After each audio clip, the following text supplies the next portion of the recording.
of Kendo, Julius.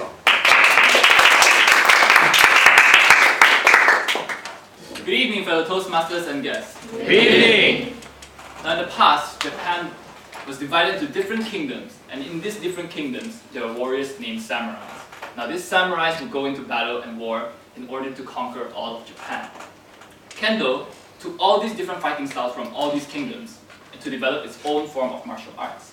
Today, Kendo is practiced in Japan and many parts of any other countries as a sport to cultivate respect, to cultivate focus, and to cultivate perseverance.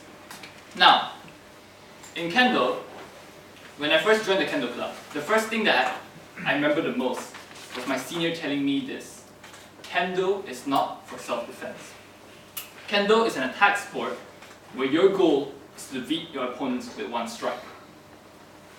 Now there are many attacks and variations and forms in Kendo, but today I'll be showing you the three most basic strikes, namely the men, kote, and the do strike. To help me illustrate my point, Jack will be my sparring partner for tonight. So Jack, can you come up? Sure. So you can hold on to this one.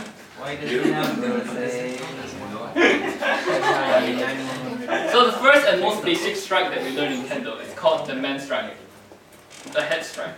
So Jack, could you put your stance like this? Yes?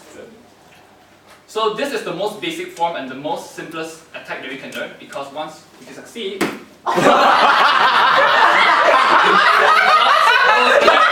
will result in an instant kill. The second strike that we learn, the kote strike or the wrist strike, okay, stay there, Jack, is the fastest strike but also the easiest strike to miss. This is because of the target area of the wrist being very, very small. So a proper wrist strike is fast, swift, and you cut. The goal of the wrist strike is to render opponents unable to wield their sword, thereby disarming them. The last strike is the do strike, or the abdomen strike. Jack, could you please lift up like this? Sure. Higher. Right. Yeah. Now the do strike is one of the most difficult strike to pull off because it involves two phases. Firstly, when you do the do strike, is to strike to the abdomen, followed by a run to cut open the stomach. Now in Kendo, we are encouraged to learn to use our swings fast, but not to use it with speed rather than force. The reason is because the katana, the blade that the samurais used to use, was extremely sharp. Cutting through muscles and bones was very easy.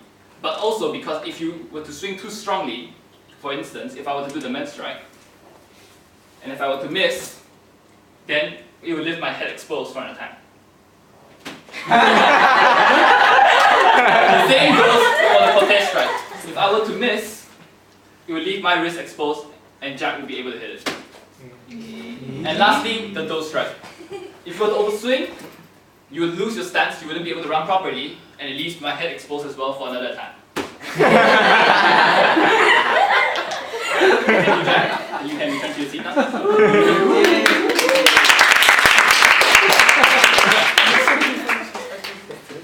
Now, when I first joined the club, what I showed to you here today may seem a little bit more simple. It's easy, I was able to perform it. But when I first joined the club, I remember having to think, how do I swing? How do I pose myself? And how much force I need to do? And all of these was involved during combat practice.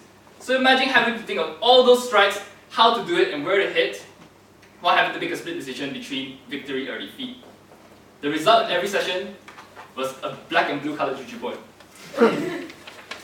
However, one thing that struck me when I was practicing Kendo was how my seniors would always join in every session and practice, doing the exact same thing the newbies were trying to do. And I realized from there that even though we may know all the techniques and we may know how to strike after learning all the basics, the one thing that separates us from juniors and seniors is the amount of practice and experience we put into it. In Kendo, we will practice our swings 100 or maybe sometimes even 1,000 times, depending on the amount of time we have. This is so because we can condition our bodies and muscles to naturally swing, so that one day when we become so adept at it, we will no longer need to think. And when you're in combat, the only thing that you need to focus on is to ensure that you can defeat your opponents. So ladies and gentlemen, doesn't that sound very familiar?